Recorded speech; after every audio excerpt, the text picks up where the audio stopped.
ኢየሱስ እንደሆነ የሚናገር ትምህርት ነው እና እዛው መስቀል ጨብጬ ቀሚስ አጥልቄ የተናገርኩት ዛሬ መናገር የጀመርን የሚመስላቸው ሰዎች ስላሉ እዛም ሆነን ስናስተጋባው የነበረው እዛም ሆኜ ሳስተምር የነበርኩት የእግዚአብሔርን ቃል እንደሆነ መናገር እወዳለሁኝ እና ወደ ቪዲዮ እንሂድ። ሼር አድርጉት። ተባረኩልኝ። መልካም ቆይታ ይሁንልን። የተቀበልነው እጅግ በጣም ብዙ ነገር አለ። ካለን ሁሉ በላይ የተሰጠን በጣም ትልቁ ጸጋ ለሰው ልጆች የተሰጠው የእግዚአብሔር ስጦታ ግን ልጁ ኢየሱስ ክርስቶስ ነው። ክብር ምስጋና ለስሙ ይሁን። ያለ ዘር ልዩነት፣ ያለ ቀለም ልዩነት፣ ያለ እድሜ ልዩነት፣ ያለ ጾታ ልዩነት እግዚአብሔር ለሰው ልጆች መዳኛ መንገድ አድርጎ የሰጠው ማንን ነው? ኢየሱስ ክርስቶስን ነው። እሱ ያለው ምን አለው? ሕይወት አለው።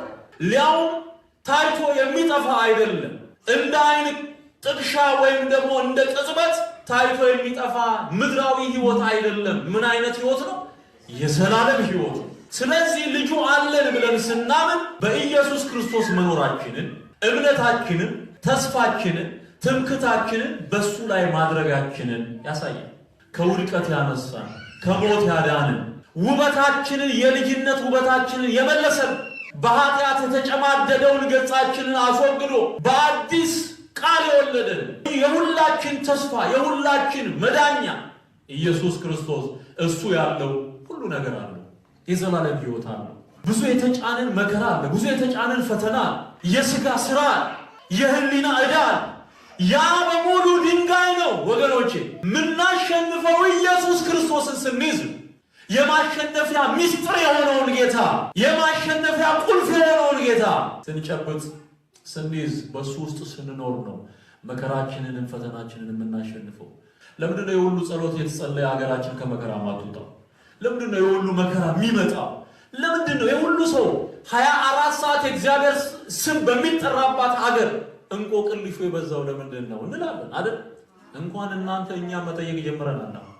ቁልፉን ጥለነው ይሁን ዋናውን የችግሩን መፍቻ ቁልፍ ጥለነው ይሁን ዘንግተነው ይሁን ምናልባት በልባችን ረስተነው ይሁን በተግባራችን ምናልባት ገሸሽ አድርገነው ይሁን ቁልፉ እዚህ ጋር ያለው የእግዚአብሔር ልጆች ልጁ ያለው ነው። ሕይወት ያለው ማለት ሕይወት ያለው ኑሮ የሚኖረው ማን ያለው ነው? ልጁ ያለው ነው። ምክንያቱም ኢየሱስ ክርስቶስ የዘላለም ሕይወት ነው። ክብር ምስጋና ለስሙ ይሁን። እሱ የዘላለም ሕይወት ነው። እሱ የለህም ማለት የዘላለም ሕይወት የለህም ማለት ነው። ሕይወት ያለው የሚተነፍስ ኑሮ አትኖርም ማለት ነው። እሱ ከሌለ ልንገራችሁ፣ ያለ ክርስቶስ 1000 ዘመን ብንኖር እንደ አንድ ቀን አይሆንልንም። ያለ ክርስቶስ 100 ዓመት ብትኖር አንድ ቀን እንደኖርክ አይቆጠርም። ከክርስቶስ ጋር ግን አንድ ቀን ስትኖር ብዙ ዘመን ኖርሃል። ክብር ለእግዚአብሔር ይሁን። ስለዚህ የኑሯችን ሚስጥር፣ የደስታችን፣ የሰላማችን ሕይወት ያለው ኑሮ የምንኖረው በአሸናፊነት የምንጸናው በማን ስናምን ነው? በእግዚአብሔር ልጅ ስናምን ነው። በማን ስናምን? ሥጋ ለብሶ በመጣው ባዳንን፣ በተቤዠን፣ በኃይላችን፣ በክብራችን፣ በሞገሳችን በሱ ስንኖር። ዋው ዋው ዋው ዋው ዋው! የማይቆጭ መልእክት ነው። እንዴት ደስ ይላል! እንዴት ልብን ያሞቃል! አሜን። ክብር ለእግዚአብሔር ይሁን። እንደዚህ ባለ መንፈሳዊ ኃይል እና ድፍረት የተሰቀለውን ጌታ ኢየሱስን ስንመሰክር ስሰብክ ነው የኖርኩት። በዚህ እግዚአብሔርን እጅግ አድርጌ አመሰግናለሁኝ። ደግሜ ያሰማችኋለሁ። በጣም የወደድኩት መልእክት ነው። አቀነባብረው ከ10 ዓመት በፊት የነበረውን ወዳጆቼ ልከውልኝ ነው። እኔ እንኳን ሳየው በጣም ነው የተገረምኩት። ጌታ ምስክሬ ነው። በጣም ነው የተገረምኩት። ምክንያቱም ይሄ በጣም ጠንካራ መልእክት ነው። በጣም ጠንካራ መልእክት ነው እና ውስጡ የተነሱ ጉዳዮች አሉ። መንፈስ ቅዱስ ሰው ይግባውም አይግባውም ራሱን ለእግዚአብሔር መንግስት የሰጠን ሰው ይጠቀምበታል። እድሜያችንን ሁሉ ሳንሰስት ለእግዚአብሔር መንግስት ስራ በገባን ልክ ማለት ነው። በገባን ልክ የተሰማራንበትና የምናገለግልበት ዘመን ነበር ይህ ዘመን እና አሁን ያኔ የተናገርኳቸው ነገሮችና በዚህም ጊዜ በደንብ እግዚአብሔር ነፃ ካወጣኝ በኋላ ከጨለማ ወደሚደነቅ ብርሃን፣ ከሞት ወደ ህይወት፣ ከጥፋት ጎዳናና ከማመቻመች ካወጣኝ በኋላ ያኔ ስናገረው የነበረውን ነገር መለስ ብዬ ሳየው መንፈስ ቅዱስ በኔ ህይወት ውስጥ እየሰራ የነበረበት ዘመን አሁን ብቻ አይደለም፣ ያኔም እኔ አይግባኝ እንጂ እኛ አንረዳው እንጂ ያዘጋጀን ነበር ማለት ነው። ዳዊት ከአንበሳ ጋር ግልገሉን ለማስጣል ሲታገል እሱ አይገባውም እንጂ ከጎልያድ ጋር ሊያታግለው እንደሆነ አይረዳው እንጂ እግዚአብሔር ግን የገባው ነገር አለ። ሙሴ በፈርዖን ቤት የፈርዖን የልጅ ልጅ ተብሎ ሲያድግ ሙሴ አይግባው እንጂ እግዚአብሔር የገባው ነገር አለ። እሺ ኢያሱ በሙሴ እጅ ላይ ውሃ እየጨመረ የተላከ ሲያገለግል እሱ አይግባው እንጂ ከሙሴ ቀጥሎ ህዝብ እንደሚመራ እግዚአብሔር ያውቅ ነበር። እግዚአብሔር ያውቅ ነበር። ሳሙኤል በቤተ መቅደስ ውስጥ ሲያድግ ሳሙኤል ሳሙኤል እያለ እግዚአብሔር ሲጠራው ጠራኸኝ እንዴ ብሎ ወደ ካህኑ ይሄድ ነበር፣ ወደ ኤሊ። አረን ያልጠራውም ሄደተኛ ይለዋል። ሳሙኤል አይግባው እንጂ እግዚአብሔር መስፍን ነቢይ ሆኖ ህዝቡን እንደሚመራ ስለ ሳሙኤል እግዚአብሔር ያየው ነገር ነበር። አሁን ያለሽበት አሁን ያለህበት ሁኔታ እግዚአብሔር አስቀድሞ ያየው። አንተ አይግባህ እንጂ አንቺ አይግባሽ እንጂ እኛ አንረዳው እንጂ እግዚአብሔር ያየልንን ነው ምንኖረው። ክፉ ለዘላለም የተወጋ ይሁን። እድል ለመቀማት እግዚአብሔር ያየልንን ከፍታ ለማጨንገፍ የሚሰራ በሌሊትና በቀን የሚሰራ ክፉ በጌታ በኢየሱስ ክርስቶስ ስም ስራው ይፍረስ።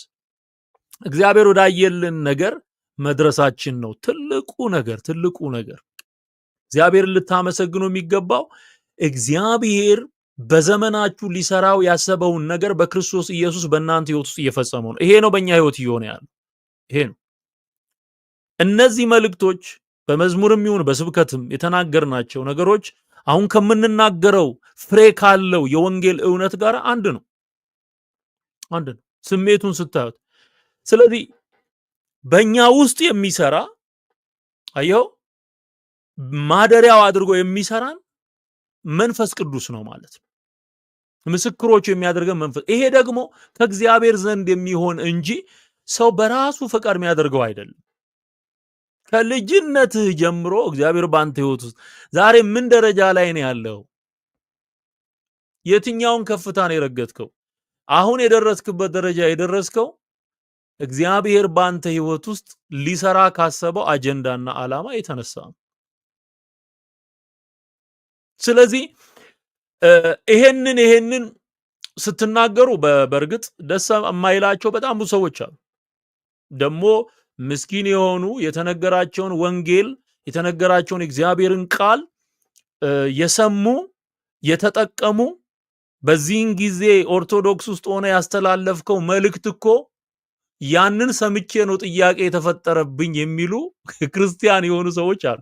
እንኳን አይደለም ወተን እዛ ውስጥ ሆነን እንኳን የተናገርነው ነገር መንፈስ ቅዱስ አልፎ የሰዎችን ልብ ነክቶ ለመዳናቸው ምክንያት ሲያደርገው ተመልክተናል። እንዴት የሚያስደንቅ ነገር ነው ወገኖች! እንዴት የሚያስደንቅ ነገር ነው! እና ደግሜ ያሰማችኋለሁ። ብዙ ሰዓት አልወስድም። ደግሜ ያሰማችኋለሁ።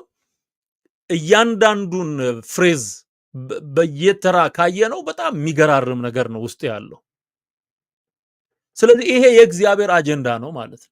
የሰው እቅድ አይደለም፣ የሰው ፕላን አይደለም። ይሄ እግዚአብሔር እቅድ ነው፣ የእግዚአብሔር ዓላማ ነው። ስለዚህ ቁልፉን የጣሉ ሰዎች አሁንም የአሸናፊነት ቁልፉ ኢየሱስ መሆኑን ደግሜ ልነግራቸው እወዳለሁ። ትላንትና መስቀል ጨብጬ ቀሚስ አጥልቄ ስናገረው የነበረው ነገር እውነት እንደሆነ ዛሬም ደግሜ ልነግራችሁ እወዳለሁ። ይሄን የምትሰሙ ኦርቶዶክሳውያን ወገኖች፣ ወዳጆቼ፣ እህቶቼ፣ ወንድሞቼ፣ እናቶቼና አባቶቼ የእግዚአብሔር መንግስት ለሁሉም ሰው የእኩል የተሰጠች መንግስት ናት። በማመን ኢየሱስን በማመንና በመቀበል ቁልፉን በመያዝ ነው ህይወትን ማሸነፍና ወደ እግዚአብሔር መንግስት መግባት የሚቻለው። ከዚህ ውጪ አንቺን ይዤ አንተን ይዤ የተባሉ የሚጠሩ ፍጡራን አያስገቡህም። ቁልፉ ኢየሱስ ነው። ይሄንን እውነት ደግሞ ያኔም ነግሬሃለሁ። ጆሮ ያለው መስማትን ይስማ። አሁን ደግመን እንስማው። በደንብ አስተውላችሁ እንድትሰሙ ፈልጋለሁ። ስለዚህ የተቀበልነው እጅግ በጣም ብዙ ነገር አለ። ካለን ሁሉ በላይ የተሰጠን በጣም ትልቁ ጸጋ ለሰው ልጆች የተሰጠው የእግዚአብሔር ስጦታ ግን ልጁ ኢየሱስ ክርስቶስ ነው። ክብር ምስጋና ለስሙ ይሁን። ያለ ዘር ልዩነት፣ ያለ ቀለም ልዩነት፣ ያለ ዕድሜ ልዩነት፣ ያለ ጾታ ልዩነት እግዚአብሔር ለሰው ልጆች መዳኛ መንገድ አድርጎ የሰጠው ማንን ነው? ኢየሱስ ክርስቶስን ነው። እሱ ያለው ምን አለው? ሕይወት አለው። ሊያውም ታይቶ የሚጠፋ አይደለም። እንደ አይን ጥቅሻ ወይም ደግሞ እንደ ቅጽበት ታይቶ የሚጠፋ ምድራዊ ሕይወት አይደለም። ምን አይነት ሕይወት ነው? የዘላለም ሕይወት። ስለዚህ ልጁ አለን ብለን ስናምን በኢየሱስ ክርስቶስ መኖራችንን፣ እምነታችንን፣ ተስፋችንን፣ ትምክታችንን በሱ ላይ ማድረጋችንን ያሳያል። ከውድቀት ያነሳን፣ ከሞት ያዳንን፣ ውበታችንን የልጅነት ውበታችንን የመለሰን፣ በኃጢአት የተጨማደደውን ገጻችንን አስወግዶ በአዲስ ቃል የወለደን፣ የሁላችን ተስፋ የሁላችን መዳኛ ኢየሱስ ክርስቶስ እሱ ያለው ሁሉ ነገር አለ። አሜን። የዘላለም ሕይወት አለ። ብዙ የተጫነን መከራ አለ። ብዙ የተጫነን ፈተና፣ የሥጋ ሥራ፣ የህሊና ዕዳ፣ ያ በሙሉ ድንጋይ ነው ወገኖቼ። ምናሸንፈው ኢየሱስ ክርስቶስን ስንይዝ የማሸነፊያ ምስጢር የሆነውን ጌታ፣ የማሸነፊያ ቁልፍ የሆነውን ጌታ ስንጨብጥ ስንይዝ በሱ ውስጥ ስንኖር ነው መከራችንን ፈተናችንን የምናሸንፈው። ለምንድነው የሁሉ ጸሎት የተጸለየ ሀገራችን ከመከራ ማትወጣው? ለምንድነው የሁሉ መከራ የሚመጣው? ለምንድነው የሁሉ ሰው 24 ሰዓት የእግዚአብሔር ስም በሚጠራባት ሀገር እንቆቅልሹ የበዛው ለምንድን ነው እንላለን አይደል? እንኳን እናንተ እኛ መጠየቅ ጀምረናል። ቁልፉን ጥለነው ይሁን፣ ዋናውን የችግሩን መፍቻ ቁልፍ ጥለነው ይሁን፣ ዘንግተነው ይሁን፣ ምናልባት በልባችን ረስተነው ይሁን፣ በተግባራችን ምናልባት ገሸሽ አድርገነው ይሁን፣ ቁልፉ እዚህ ጋር ያለው የእግዚአብሔር ልጆች ልጁ ያለው ነው ሕይወት ያለው ማለት ሕይወት ያለው ኑሮ የሚኖረው ማን ያለው ነው?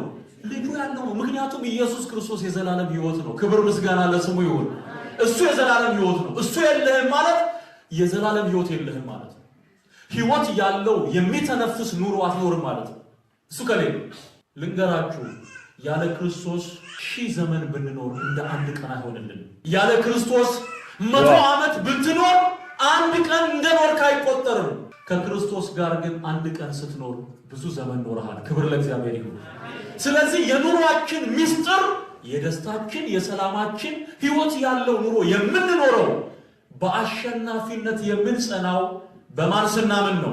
በእግዚአብሔር ልጅ ስናምን ነው። በማን ስናምን? ሥጋ ለብሶ በመጣው ባዳነን፣ በተቤዠን፣ በኃይላችን፣ በክብራችን፣ በሞገሳችን በሱ ስንኖር። በጣም ነው የሚገርመው። በጣም እኔ እንዴት እንደገረመኝ ልነግራችሁ አልችልም። ጌታ ምስክሬ ነው። በቃ አሁን አይቆጭም። ይሄ አያችሁ፣ የኢትዮጵያ የችግሯ መፍትሄ ቁልፉ ኢየሱስ ነው። ቁልፉ ኢየሱስ ነው። ለጦርነቱም፣ ለረሃቡም፣ ለልዩነቱም ሁሉም ወደ ጌታ ወደ ኢየሱስ ቢመጣ፣ አይኑን ወደ ክርስቶስ ቢያደርግ፣ ልቡን ለእርሱ ቢሰጥ አሸናፊነት የሚባለው ነገር የአሸናፊነት ቁልፉ ኢየሱስ ነው። የአብ ስጦታ ደግሞ እሱ ኢየሱስ ክርስቶስ ነው። ይሄ ዛሬም የምንናገረው ብቻ ሳይሆን ትላንትና አምነነው ስንኖረው የነበረው እውነት ነው ማለት። አሁን በኃይል ነው። አሁን በዳግም ልደት ነው። ልዩነቱ ምንድነው? ዳግመኛ መወለዳችንና መዳናችንን መንፈስ ቅዱስ ይመሰክርልናል። አሁን በአብሮሆት ነው፣ በመገለጥ ነው። ያኔ የድንግዝግዝ አለው የተወሰኑ ተጽዕኖች አሉ። ምናልባት እያልኩ የምናገራቸው ነገር ምናልባት ቁልፉን ጥለነው ይሆን ምናልባት በስራችን ገሸሽ አድርገነው ይሆን የሚለው አገላለጽ አያችሁ ከእንትን ጋራ ነው፣ ከይሉንታ ጋራ ያለ ነው። ምክንያቱም እዛ ሆነን የምናገለግለው አገልግሎት ስለነበር እና ሲያበራልን መንፈስ ቅዱስ ዳግመኛ ስወለድ መዳኔን መንፈስ ቅዱስ ሲመሰክርልኝ ግን ከዛ በኋላ የምናገረው ነገር የሚገርም ሆኗል፣ ተለውጧል ማለት ነው። አንዳንድ ሰዎች ማመን ያቅታቸዋል። አሁን ትላንትና ያቀረብኩላችሁ እናት እመቤቴ ትምርሃለች ተመለስ የሚሉት በጣም ምስኪን እናት በቃ ናፍቆታቸውን ፍቅራቸውን ነው የሚገልጹት። እዛው እያለን ስንናገር የነበረውንም ነገር ይስሙት። በነገራችን ላይ ማርያም መፍረድም መማርም አትችልም። ምህረትም ፍርድም የማን ነው? የእግዚአብሔር ብቻ ነው። የእግዚአብሔር ብቻ ነው። እንደውም መጽሐፍ ቅዱስ ሲናገር ራሱ ጌታ ኢየሱስ በዮሐንስ ወንጌል ምዕራፍ 5 ላይ ፍርድን ሁሉ ለወልድ ሰጠው እንጂ አብ በአንድስ እንኳን አይፈርድም በማለት ፍርድ ሁሉ ተጠቅልሎ ለኢየሱስ ክርስቶስ ለእግዚአብሔር ልጅ እንደተሰጠ ይናገራል። በዮሐንስ ራእይ መዝጊያ ላይም ምዕራፍ 22 ቁጥር 12 ላይ እነሆ በቶሎ እመጣለሁ ለእያንዳንዱ እንደ ስራው መጠን ከፍል ዘንድ ዋጋዬ ከኔ ጋር አለ እያለ የሚናገረው ጌታ ኢየሱስ ፍርድ የሱ እንደሆነ ነው የሚያሳየው። ህዝባችን ግን ምን አይነት ሁኔታ ላይ ያለው እስካሁን አሁን ትላንትና ያቀረብኩትን ለምሳሌ የገለጽኩላችሁ የህዝቡ ሜንታሊቲ ምናልባት ለማስታወስ እዚህ ጋር ባመጣው ጥሩ ነው ብዬ አስባለሁኝ። እዚህ ጋር ባመጣላችሁ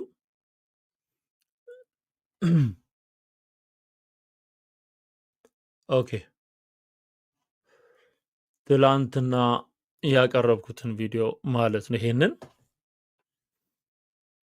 የህዝቡ ሜንታሊቲ እዚህ ጋር ነው ያለው ስቲል እና ለዛ ነው ወንጌልን መስበክ በግልጽ ማስተማር ያስፈልገው።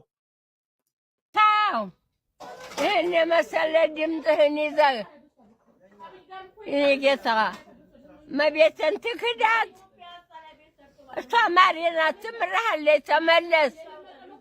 ይሲ ምህረት እና ፍርድ የእግዚአብሔር እንደሆነ እንኳን አልተረዱም። እማማ በሳቸው አይፈረድም። ምክንያቱም ፍርድና ምህረት የእግዚአብሔር መሆኑን ካህናት የተባሉት መሪዎች የተባሉት ለህዝቡ በግልጽ ማስተማር አለባቸው። ለዚህ ነው እኛ ወተን አሁን መታደስ እንዳለባት የምንናገረው ለዚህ ነው። በቃ ፍርድ የማን ነው? የእግዚአብሔር ነው። እግዚአብሔር ደግሞ ዓለምን ለማዳን የላከው ማንን ነው? ልጁን ኢየሱስ ክርስቶስን ብቻ ነው። አለቀ። እና ናፍቆቱ አለ፣ ፍቅሩ አለ። ግን ወደ እውነት መድረስ የሚችሉበትን ወንጌል ማንም ይነግራቸው የለም። የተሸፈነ የተደበቀ ነገር አለ። ይሄ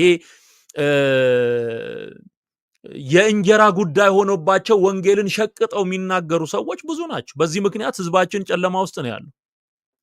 እያለቀስኩ ነው አባዬ፣ ድምፅህ እያናፈቀኝ ነው። ምን ላርገው? እመቤቴ ትመልስህ ወደ ድሮ ሃይማኖትህ፣ ወላዲተ አምላክ ትመልስህ። በጣም ነው የምወደው አባዬ። እስኪ ክፈቱት። አሁን እሱ ነው ያለ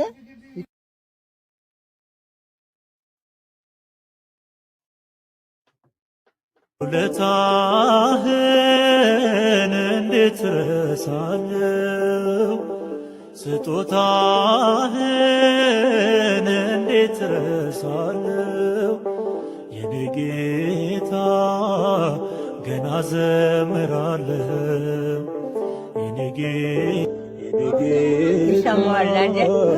ገና ዘምራለሁ። ይሰማዋል አይደል ይላሉ። አዎ ሰምቼዋለሁ ማማ። ትላንት መልእክት አስተላልፍ ያለሁኝ በእውነት መርዳት ካለብኝም ረዳቸዋለሁኝ፣ ማማን አግዛለሁኝ። አብዛኛው ኦርቶዶክሳዊ ልቡ እንዲህ ነው። በነገራችን ላይ ይሄ የሚሳደበው ሚዲያ ላይ ምናምን ያለው እሱ ተጣሞ ያደገ ሊቃና አይችልም። ትክክለኛ ስሜቱ ግን አሁን በማሆይ የተገለጠው ነው። ናፍቆት አለ፣ ፍቅር አለ።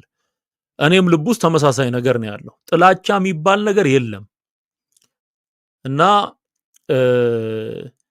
መልእክቱ ግን ምንድነው? መረዳት ወደ መረዳት ባለጠግነት ህዝባችን እንዲያድግ በወንጌል እውነት አምኖ መዳን እንዲችል መልእክቱ መነገር አለበት ማለት ነው። መልእክቱ መነገር አለበት። ስለዚህ ላስጨርሰውና መልእክቱን ጠቅለል አድርጌ አንድ ነጥብ መናገር እፈልጋለሁ። ኦርቶዶክስ ከተመለሰ ይዘክራሉ። 450 ብር ዳቦ አስደፍቼ እዘክራታለሁ። እመቤታችንን ስራዋን ትስራ እሷ። ልጇን ተመልሰው የእሷ ልጇን 450 ብር ዳቦ አስደፍቼ ዝክር ዘክራለሁ እሰይ ስለቴ ሰመረ እያልኩኝ ነው የሚሉት። ጥሩ ነበረ ቢሆን ተስተካክላ ቤተክርስቲያኒቱ ታድሳ መውጣት ያለበት ወጥቶ መቅረት ያለበት ቀርቶ ትክክለኛው አዳኝ የሕያው እግዚአብሔር ልጅ ኢየሱስ የሚሰበክበት ቤት ቢሆን ጥሩ ነበር። ስለቶ ቢሰምር ማማ እሱን ከተመኙ ደግሞ የቤተክርስቲያኒቱን መታደስ አብሮ መጸለይ ያስፈልጋል ማለት ነው። አሁን ለእናቶች ለአባቶችም ያለኝ መልእክት ትውልድ እንዳይወጣ መታደስ ያለበት ነገር ይታደስ፣ መለወጥ ያለበት ነገር ይለወጥ። ስለዚህ 450 ብር እኔ ራሴ ስፖንሰር አደርገዋለሁ። የድፎ ዳቦን እኔ እችላለሁ።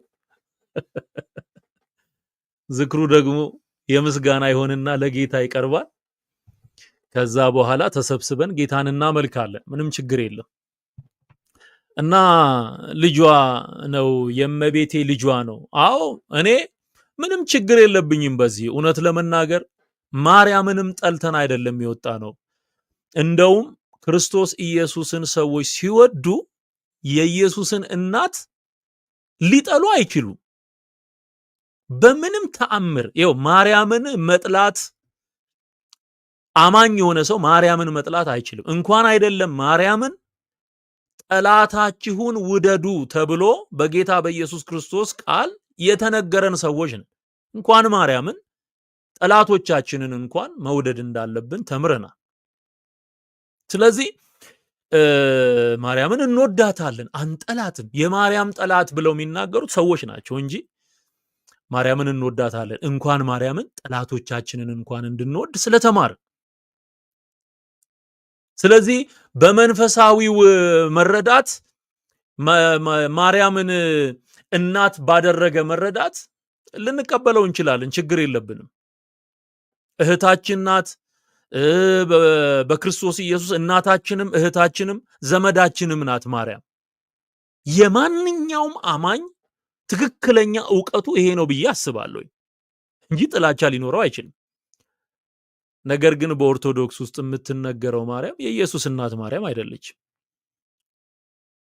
በደንብ የምትመለክ በደንብ በስርዓት ስዕል ተስሎላት ተአምራት ተጽፎላት የምትመለክ የሚሰገድላት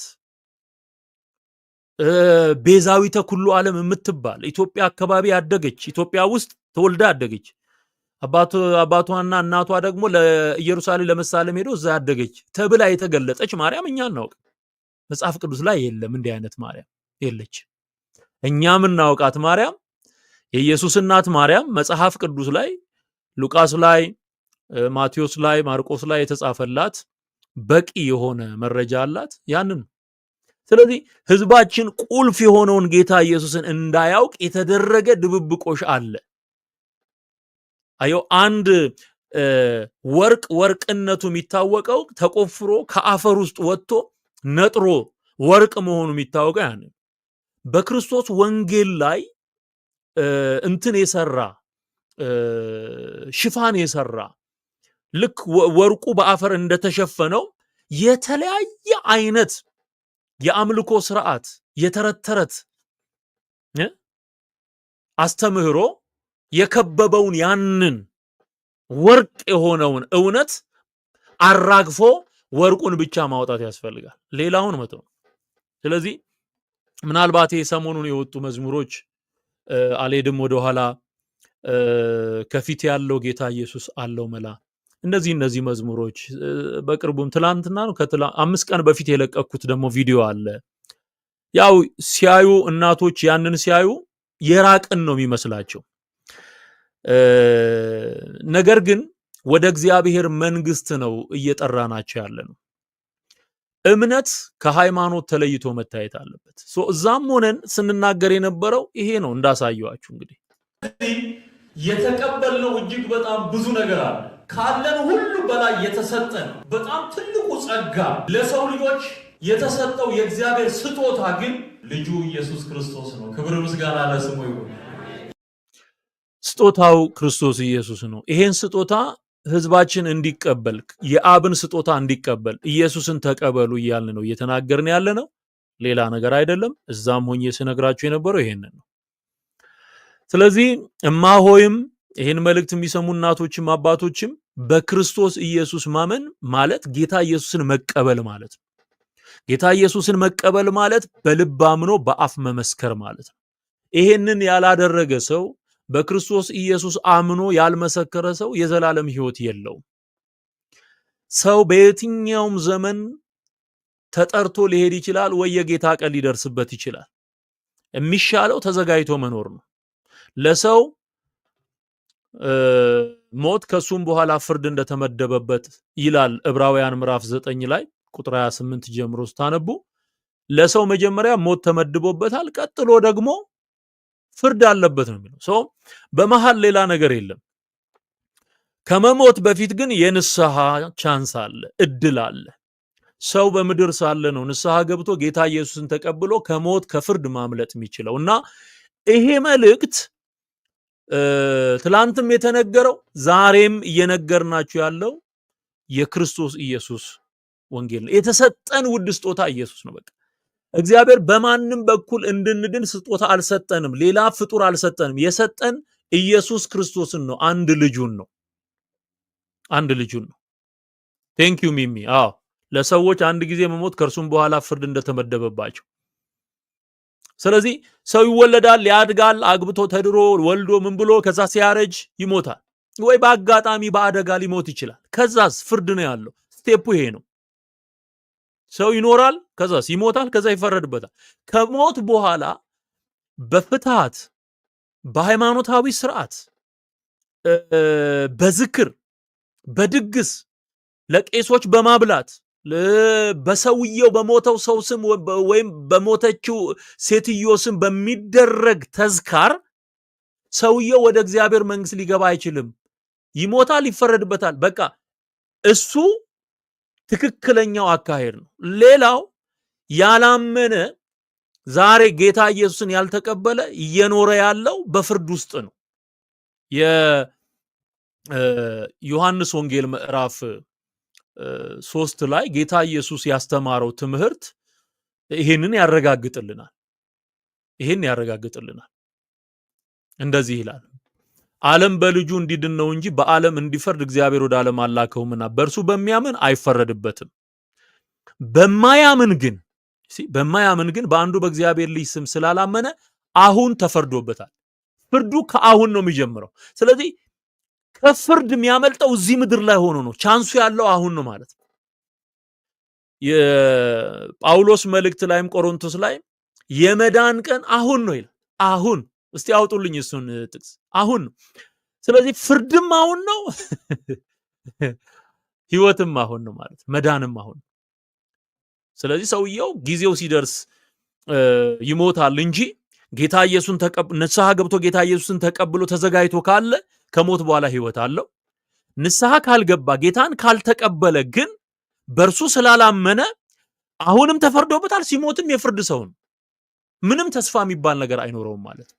ይሄ የእግዚአብሔር መለኮታዊ ቃል ነው። ስለዚህ ሰው በልቡ አምኖ ይጸድቃል፣ በአፉ መስክሮ ይድናል። እና ያልመሰከራችሁ እንድትመሰክሩ፣ ያላመናችሁ እንድታምኑ፣ ጌታን ያልተቀበላችሁ ጌታ እንድትቀበሉ ይሄ ነው መልእክቱ ማለት ነው።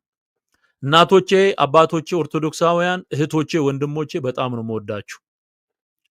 ወንጌል ያሸንፋል። እውነት ክርስቶስ ነው። መንገድ፣ እውነት፣ ህይወት እርሱ ነው። በእርሱ ያላመነ በክርስቶስ ኢየሱስ ያላመነ የዘላለም ህይወት የለውም። ያመነ ግን ለዘላለም ከሱ ጋር ይኖራል ማለት ነው። ይሄንን ነው ትላንትናም ስናገር የነበረው ዛሬም የማጸናው ይሄንን ነው። እንጨርሰውና መልእክቱን በዚሁ እናበቃለን። መልእክቱን ለሌሎች አድርሱ። ወዳችኋለሁ። እንስማው። ያለ ዘር ልዩነት፣ ያለ ቀለም ልዩነት፣ ያለ እድሜ ልዩነት፣ ያለ ጾታ ልዩነት እግዚአብሔር ለሰው ልጆች መዳኛ መንገድ አድርጎ የሰጠው ማንን ነው? ኢየሱስ ክርስቶስን ነው። እሱ ያለው ምን አለው? ሕይወት አለው። ሊያውም ታይቶ የሚጠፋ አይደለም። እንደ አይን ጥቅሻ ወይም ደግሞ እንደ ቅጽበት ታይቶ የሚጠፋ ምድራዊ ሕይወት አይደለም። ምን አይነት ሕይወት ነው? የዘላለም ሕይወት ነው። ስለዚህ ልጁ አለን ብለን ስናምን በኢየሱስ ክርስቶስ መኖራችንን፣ እምነታችንን፣ ተስፋችንን፣ ትምክታችንን በሱ ላይ ማድረጋችንን ያሳያል።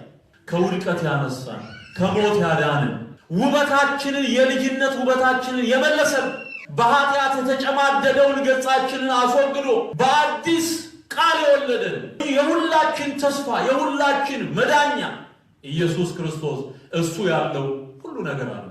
የዘላለም ሕይወት አለ።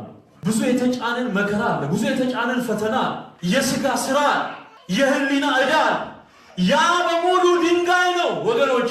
ምናሸንፈው ኢየሱስ ክርስቶስን ስንይዝ የማሸነፊያ ምስጢር የሆነውን ጌታ፣ የማሸነፊያ ቁልፍ የሆነውን ጌታ ስንጨብጥ ስንይዝ በሱ ውስጥ ስንኖር ነው መከራችንን ፈተናችንን የምናሸንፈው። ለምንድነው የሁሉ ጸሎት የተጸለየ ሀገራችን ከመከራ ማትወጣው? ለምንድነው የሁሉ መከራ የሚመጣው?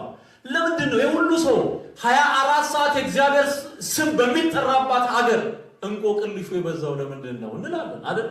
እንኳን እናንተ እኛ መጠየቅ ጀምረናል።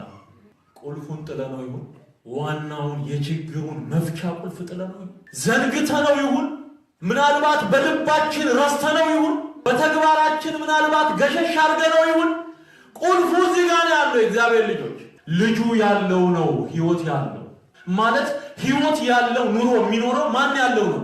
ልጁ ያለው ነው። ምክንያቱም ኢየሱስ ክርስቶስ የዘላለም ሕይወት ነው። ክብር ምስጋና ለስሙ ይሁን። እሱ የዘላለም ሕይወት ነው። እሱ የለህም ማለት የዘላለም ሕይወት የለህም ማለት ነው። ሕይወት ያለው የሚተነፍስ ኑሮ አትኖርም ማለት ነው። እሱ ከሌለ ልንገራችሁ፣ ያለ ክርስቶስ 1000 ዘመን ብንኖር እንደ አንድ ቀን አይሆንልን። ያለ ክርስቶስ 100 ዓመት ብትኖር አንድ ቀን እንደኖርክ አይቆጠርም። ከክርስቶስ ጋር ግን አንድ ቀን ስትኖር ብዙ ዘመን ኖርሃል። ክብር ለእግዚአብሔር ይሁን። ስለዚህ የኑሯችን ምስጢር፣ የደስታችን፣ የሰላማችን ሕይወት ያለው ኑሮ የምንኖረው በአሸናፊነት የምንጸናው በማን ስናምን ነው? በእግዚአብሔር ልጅ ስናምን ነው። በማን ስናምን? ሥጋ ለብሶ በመጣው ባዳንን በተቤዠን በኃይላችን በክብራችን በሞገሳችን በሱ ስንኖር